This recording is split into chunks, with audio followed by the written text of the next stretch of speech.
এইবারে ফিরে আসি ভাই, এ সোনার চাঁদ মানিক যার সম্পর্কে কথা বলা হলো, আল্লাহর নবী আমার একবার ইহুদির বাড়িতে চলে যান। ওরে ইহুদি ভাই আমার, একটুখানি বলো না, আমার প্রয়োজন পড়েছে 200 টাকা, দিতে পারবে কিনা? ইহুদি বলল, মুহাম্মদ বিন আব্দুল্লাহ, আমি 200 টাকা দেব, কিন্তু টাকাটা আমাকে কবে ফিরিয়ে দেবে? আল্লাহর নবী বললেন, ধরে না আজকে কি বার? শনিবার। আজকের শনিবার। আল্লাহর নবী ধরে নেন, বলেছে আগামী শনিবার ইনশাআল্লাহ দেবো। কি বারে দেবে? আগামী শনিবার। আগামী শনিবার ইনশাআল্লাহ দেবো। আল্লাহর নবী আমার দিন দুনিয়ার বাদশা। বৃহস্পতিবারের দিন রাস্তার মাঝখানে দেখা হয়ে যায় ইহুদির। ইহুদির সঙ্গে যখন দেখা হয়ে গেল, ইহুদিকে ডাক দিয়ে বলে, ভাই ইহুদি দাঁড়িয়ে যান, আপনার কাছ থেকে টাকা নিয়েছিলাম 200 টাকা, এই নেন 200 টাকা আপনাকে দিয়ে দিলাম। ইহুদি টাকাটা নিয়ে নিলেন, চলে গেলেন। আল্লাহর নবী দিলেন, ইহুদি নিয়ে চলে গেলেন। এখন আপনাকে জিজ্ঞাসা করি, নবী টাকা নিয়েছিলেন কি বার? শনিবার। দেবেন কি বলুন? কি বারে? শনিবারে। দিয়েছেন কি বারে? আগে দেশে না পরে দেশে? আমরা যারা নেই আগে নেই না পরে নেই? পরে দেয়। ফোন করে করে সিম পাল্টে ফেলেছি, ওরা পরে দেয়। এমনি ফোন করে করে পায় না, ভোরবেলা যদি যাওয়া যায়, পাওনাদার বাড়ি চলে গেছে, ভাই বাড়ি আসেন, একদম ভোরবেলা চা খাচ্ছে। বৌরি বলতে দেখো থাকি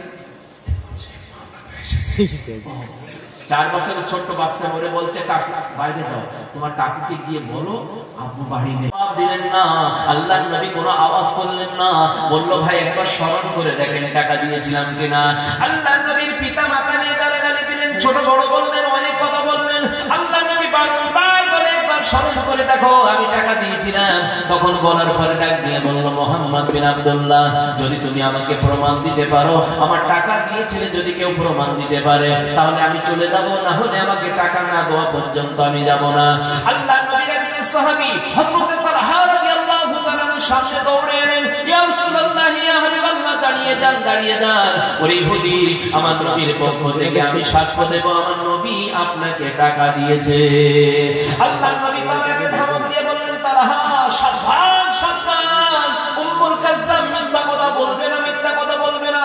তুমি মিথ্যা বলেছো, আমি যখন টাকা দিয়েছিলাম ওইখানে দুনিয়ার কোনো মানুষ ছিল না, কেউ ছিল না, কেউ ছিল না, আর তুমি আমাকে সাক্ষ্য দিতে এসেছো।